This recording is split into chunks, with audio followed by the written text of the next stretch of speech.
10 மினிட்ஸில் ஈஸியாக நம்ம ஈவினிங் ஸ்நாக்ஸ் ரெடி பண்ணலாமா?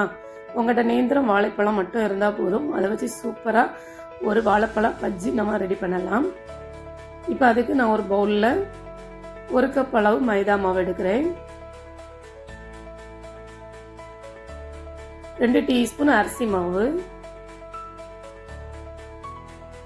ஒரு 5 டீஸ்பூன் சுகர் ஆட் பண்ணுறேன்.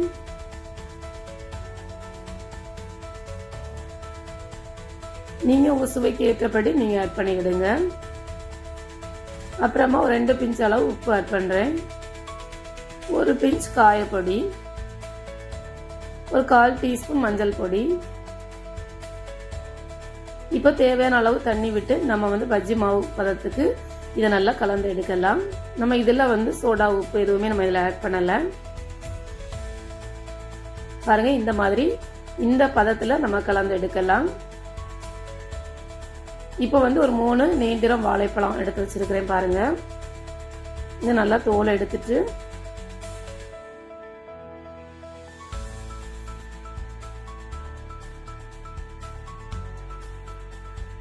என்ன சைஸ்ல வேணுமோ அந்த சைஸ்ல நம்ம இதை கட் பண்ணி எடுக்கலாம்.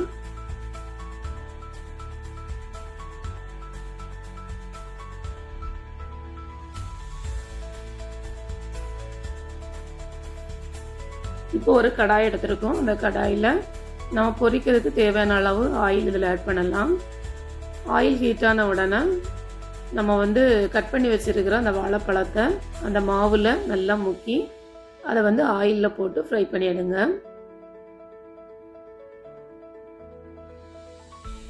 நல்லா திருப்பி திருப்பி விட்டுடுங்க. மீடியம் ஃப்ளேமில் வச்சு ஃப்ரை பண்ணி எடுங்க.